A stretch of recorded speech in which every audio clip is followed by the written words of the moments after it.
Olá, eu quero saudá-lo em nome daquele que é poderoso para fazer infinitamente mais de tudo aquilo que pedimos ou pensamos, conforme o seu poder que opera em nós.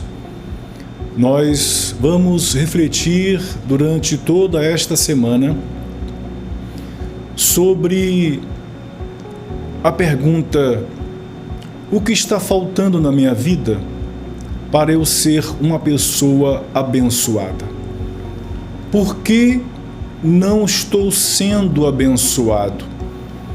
Porque tenho feito certas coisas, mas estas coisas que para mim são boas não estão resultando em bênçãos para a minha vida. Tenho me esforçado, tenho ido às igrejas, tenho lido a minha Bíblia, tenho feito caridade, tenho feito coisas boas, mas não me sinto alguém abençoado.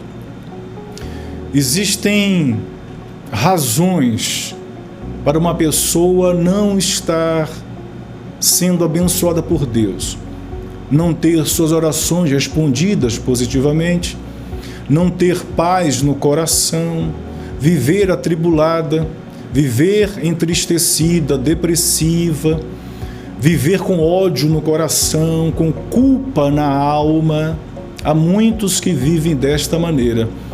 Se esforçam religiosamente, mas não encontram alívio para as suas dores, não encontram respostas às suas perguntas, não se sentem abençoadas, próximas de Deus.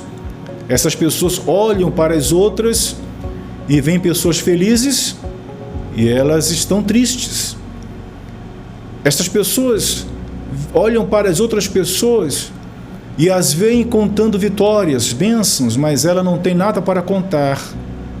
As veem sorrindo, mas ela está chorando. Às vezes as veem insatisfeitas, mas ela vive uma vida de insatisfação. Portanto, o que tem impedido de eu ser uma pessoa abençoada por Deus? Durante esta semana, nós veremos histórias de pessoas que nos alertam sobre os problemas que elas tiveram, os erros que cometeram, para que nós abramos os nossos olhos e não cometamos os mesmos erros que as impediram de receber a bênção que queriam. Erros que nós cometemos hoje, que igualmente nos impedem de receber as bênçãos de Deus.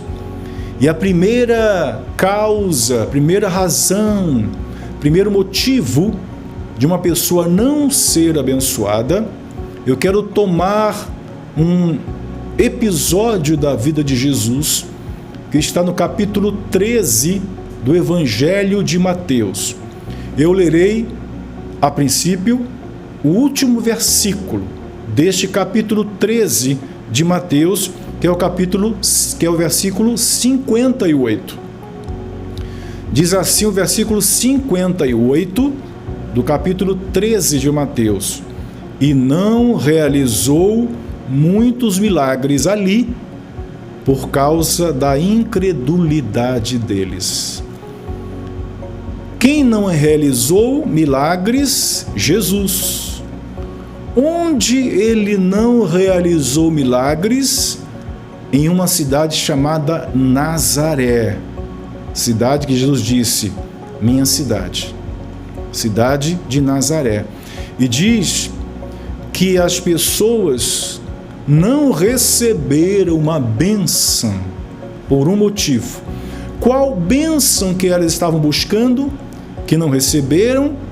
Milagres, intervenção divina nas suas vidas, intervenção sobrenatural. Nós todos precisamos e gostaríamos, como estas pessoas, de vez em quando, nas nossas dificuldades humanas, que homem algum consegue resolver. Talvez uma enfermidade terminal, um diagnóstico médico desfavorável. Talvez o marido que ameaçou sair de casa ou já saiu. Talvez a esposa também já saiu de casa ou está ameaçando sair. Talvez uma ameaça de desemprego. Muitos motivos que nos fazem requerer dos céus uma intervenção divina. Não há, olhamos para o lado, não há solução nesta terra, só podemos esperá-la de Deus. Mas esta intervenção não chega. Nós precisamos do milagre, mas ele não chega. Assim como estas pessoas precisavam de milagres, precisavam de intervenção divina nas suas vidas. Mas uma coisa impediu, e o texto que estamos lendo diz, por causa da incredulidade deles. A falta de fé em Deus, fé verdadeira, genuína, exclusiva, é a razão de eles não terem recebido o milagre que eles estavam aguardando, necessitados. Talvez seja esta a sua realidade. Você precisa de um milagre, mas por causa da sua incredulidade, não tem recebido este milagre. A incredulidade. E o contexto mostra que tipo de incredulidade era esta.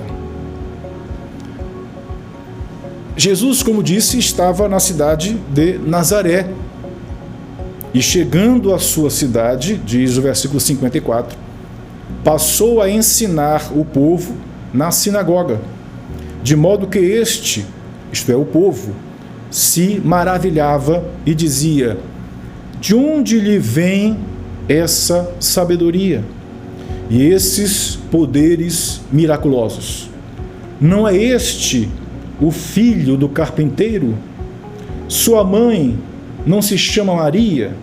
E seus irmãos Tiago, José, Simão e Judas? E não estão entre nós as suas irmãs? Então, de onde lhe vem tudo isso? E se escandalizavam-se por causa dele. O que está por trás da incredulidade? Olharam Jesus do ponto de vista unicamente humano. Jesus era o filho de José, era o filho de Maria. Jesus era irmão de Tiago, tão somente de José, Simão e Judas. Ele tinha irmãs, isto é, era uma pessoa comum, era um judeu comum. Esta é a razão, isto é o que está por trás da incredulidade: não enxergar em Jesus o próprio Deus. Não considerar Jesus como alguém divino capaz de intervir de maneira miraculosa, milagrosa, extraordinária, supranatural na vida humana. Esta é a razão de muitos que, necessitados de uma bênção como esta, não a recebem, porque Jesus foi tão somente um Marte, porque Jesus foi tão somente um judeu do século I, porque Jesus é o Jesus dos quadros de artes da época da Renascença, de olhos claros, nariz afilado, cabelos claros, ondulados, pele clara, como europeu. Jesus foi tão somente um revolucionário. Jesus foi tão somente alguém que foi assassinado. Estas perspectivas nos impedem de olhar Jesus como ele é, o Filho de Deus, o Deus encarnado, capaz de trazer muitos milagres. Por isso, ele disse, e não realizou muitos milagres ali, por causa da incredulidade deles. Esta é a razão, talvez seja a sua. Minha oração é que você possa crer de maneira verdadeira na pessoa de Jesus como Deus que ele é. Amém.